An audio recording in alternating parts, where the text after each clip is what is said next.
మళ్ళీ వస్తాను. తులసిరెడ్డి గారు చెప్పండి, ఏంటి అటు మొంతా తుఫాన్ కారణంగా రైతులు చాలా ఇబ్బంది పడ్డారు. సో నిన్న జగన్ కూడా బయటకు వచ్చేసి మాట్లాడడం జరిగింది. సరే, అటు అధికార పక్షం నుంచి కానీ ఇటు జగన్ నుంచి కానీ ప్రతి విమర్శలు కనిపిస్తున్నాయి.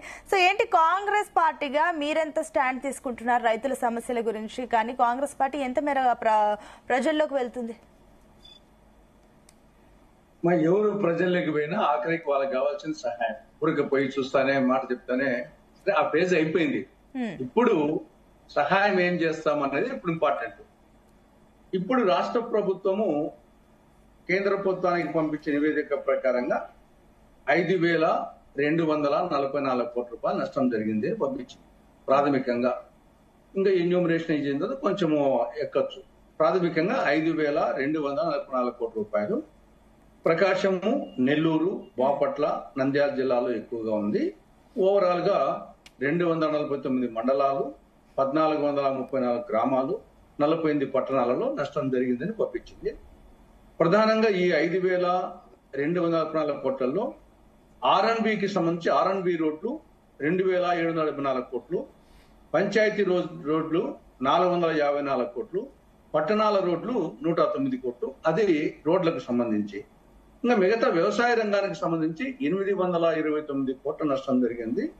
ఉద్యానవన పంటలకు 40 కోట్లు, ఆక్వాకు 514 కోట్లు, మిగతా విద్యుత్తుకు, ఇరిగేషన్ కు, ఈ ఇళ్లకు ఈ ఓవరాల్ పంపించింది. దీనికి ప్రకృతి వైపరీత్యాలకు సంబంధించి 2 రకాల సహాయాలు ఉంటాయి. ఫండ్స్ వచ్చేసి ఒకటి SDRF, 2 NDRF. SDRF state disaster response fund, NDRF national disaster response fund. దీంట్లో 2 దాంట్లలో ఎస్డిఆర్ఎఫ్ కింద రాష్ట్రానికి ఇంత 5 సంవత్సరాలకు వచ్చేసి ఇయర్కి ఎంత అని కేటాయిస్తారంటారు. దాంట్లో వచ్చేసి 2 ఇన్స్టాల్మెంట్ కేంద్ర ప్రభుత్వం ఇస్తుంది. 75% కేంద్రము, 25% రాష్ట్రం భరిస్తుంది ఎస్డిఆర్ఎఫ్ కింద. దాని 2 ఇన్స్టాల్మెంట్స్ కింద అది రాష్ట్ర ప్రభుత్వం దగ్గర ఉంటుంది. అది అయిపోతానే కేంద్రం అడిగితే వాళ్ళ వాటా ఇస్తారు.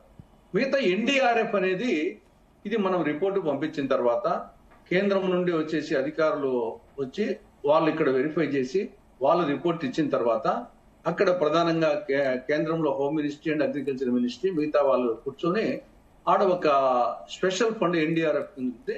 దాన్ని సివియారిటీ బట్టి ఇస్తారు. అది వాళ్ళు 100% వాళ్ళు ఇచ్చే సెంట్రల్ గవర్నమెంట్.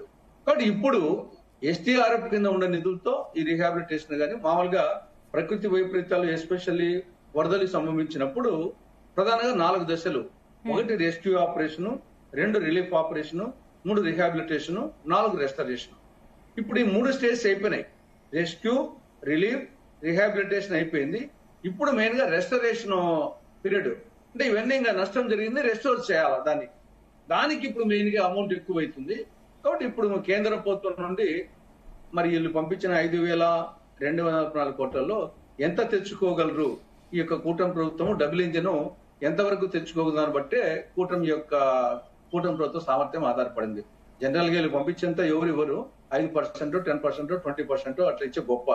మరి ఎంత మేరకు తెచ్చుకోగలరు అని దాన్ని బట్టి ఆధారపడింది. ఇది ఒక యాంగిల్. సరే, ఇంకా మిగతా వచ్చేసి పంటల బీమా, పంట నష్ట పరిహారం. పంట నష్ట పరిహారం అనేది దీని కిందనే ఇస్తారు. ఇప్పుడు వచ్చే ఆర్థిక సాయం కిందనే పంట నష్ట పరిహారం ఇస్తారు. పంటల బీమా అనేది దీనికి సంబంధం లే. అది వచ్చేసి వాళ్ళు ప్రీమియం చెల్లించింటే రైతులు, అటు రైతులన్నా చెల్లించిండాలా, రైతుల తరఫున గవర్నమెంట్ అన్నా చెల్లించిండాలా. చెల్లిస్తే అది బీమా కంపెనీలు బీమా ఇస్తాయి. ఇప్పుడు ప్రస్తుత పరిస్థితి చూస్తే 19 లక్షల ఎకరాలు నష్టం జరిగింటే కేవలం 5 లక్షల ఎకరాలకు మాత్రమే పంటల బీమా ప్రీమియం కట్టారు. మిగతా 14 లక్షలు కట్టేది అంటున్నారు. కాబట్టి వాళ్ళకు ఇన్సూరెన్స్ అప్లై అయ్యే పరిస్థితి లేదు. కాబట్టి ఆ విధంగా దాని మీద ఉచిత బీమా ప్రభుత్వమే కట్టింటే వాళ్ళకు కూడా వచ్చిండేది కదా. ఇప్పుడు ప్రభుత్వం కట్టలేదు, వాళ్ళు కట్టలేదు, వాళ్ళ పరిస్థితి ఏమి అనేది ఇప్పుడు చర్చ యాక్చువల్ గా. ఇది చర్చనీయాంశమే. అంటే ఒకటి తులసిరెడ్డి గారు, అంటే మీరు చెప్తున్న పాయింట్ కరెక్టే. బట్ ఇంకొకటి ఏంటంటే కాంగ్రెస్ పార్టీ ఎందుకు ఎక్కడో అసలు సైలెంట్ అయిపోయింది. కనీసం జగన్ అన్న ఇప్పుడు యాక్టివ్గా ఉంటున్నారు, కానీ కాంగ్రెస్ కి వచ్చేసి అసలు ఏ క్లారిటీ లేదా ఏంటి? ఎందుకు ఏ విషయంలో కూడా రెస్పాండ్ అవ్వట్లేదు? ఎందుకు ప్రజల్లోకి వెళ్ళట్లేదు? తుఫాన్ వచ్చి ఇంత బాధితులు ఇంతమంది నష్టపోతున్నా కూడా ఎక్కడ కూడా కాంగ్రెస్ పార్టీ కనిపించిన దాఖలాలు కనిపించట్లేదు. ఎందుకు అంత సైలెంట్ అయిపోయారు? మా జగన్ పోయింది నిన్న. మా అధ్యక్షురాలు వచ్చేసి 3 నెలల కిందటే పోయింది. నేను వచ్చేసి ప్రతిరోజు వచ్చేసి టీవీలో చెప్తానే ఉన్నాం దాని ఇష్యూ గురించి. కాకపోతే ఏమంటే వాళ్ళకు సొంత మీడియా ఉంది, ఆర్భాటము, హంగు, ఆర్థిక సొంత అన్ని ఉన్నాయి కాబట్టి వాళ్ళకు ప్రచారం వచ్చింది. అంతే తప్పనిచ్చేసి వాళ్ళకంటే ముందే వచ్చేసి పిసిసి అధ్యక్షురాలు ముందే పోయింది కదా. యాక్చువల్ గా 3 నెలల కిందటే పోయింది. నేను వచ్చిన రోజు నుండి చెప్తానే ఉన్నాం. ఆయన ఈ రోజు వచ్చేసి అంతా అయిపోయినాక ఇప్పుడు వచ్చి ఆయనకు సొంత మీడియా, ఆర్థిక బలము, అంగబలము, మీడియా బలం ఉండి